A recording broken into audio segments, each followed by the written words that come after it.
স্পষ্ট বলতে চাই, শহীদ জিয়ার সূর্য সৈনিকেরা, শহীদ জিয়ার আদর্শের সৈনিকেরা, আমাদের নেতা, আমাদের চেয়ারম্যান এখন বাংলাদেশের প্রধানমন্ত্রী জনগণের ভোটে নির্বাচিত হয়ে বিএনপি ক্ষমতায় এসেছে। আর আপনি নারায়ণগঞ্জ থেকে পালিয়ে গেছেন।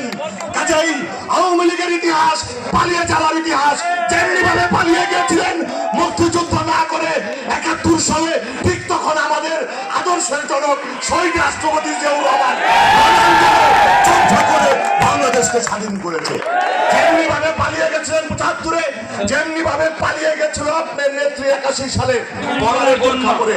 আর শহীদ জিয়ার আদর্শের সূর্য সৈনিকরা ১৭ বছরে দেখিয়ে দিয়েছে তারা নিজেদের জন্য, দলের জন্য, দেশপ্রেমের চেতনায় কিভাবে জীবন বাজি রেখে বাংলাদেশের জন্য কাজ করতে পারে।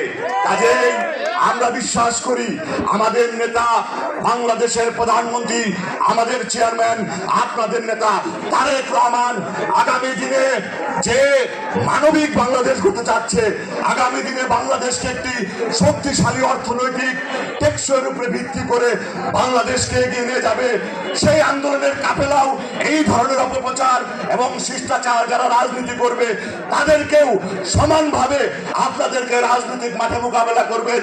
আর একটি জিনিস মনে রাখবেন, যতই ধৈর্য পরীক্ষা আপনারা দিয়েছেন, ইনশাল্লাহ তারেক রহমান অবশ্যই মাঠের নেতা কর্মীরা যেভাবে মুক্তি দিয়ে সামনে অতীতে রাজনীতি করেছে, সেই মামলা হামলা গুম করা, নিজের জীবনকে উৎসর্গ, ভোটের অধিকার, মানবাধিকার, সেটাকে প্রতিষ্ঠিত করার জন্য আমরা 12ই ফেব্রুয়ারি 2026-এ যে নির্বাচন অনুষ্ঠিত হয়েছে, আমাদের প্রিয় নেতা বিএনপির সম্মানিত চেয়ারম্যান জনাব তারেক রহমানের নেতৃত্বে ভূমিধস বিজয়ের মাধ্যমে জনগণের ভোটে আমরা ক্ষমতায় আসীন হওয়ার পরে জনগণের সেবার লক্ষ্যে আমাদের মাননীয় প্রধানমন্ত্রী জনাব তারেক রহমান একজন মানবিক প্রধানমন্ত্রী হিসেবে প্রত্যেকটা কর্মকাণ্ড পরিচালনা করতেছেন, যার মূল লক্ষ্য এবং উদ্দেশ্য হচ্ছে বাংলাদেশের স্বাধীনতা, গণতন্ত্র, সার্বভৌমত্ব এবং মানুষের জানমালের উন্নয়ন। এটাই হচ্ছে আমাদের প্রিয় নেতা জনাব তারেক রহমানের মূল লক্ষ্য এবং উদ্দেশ্য।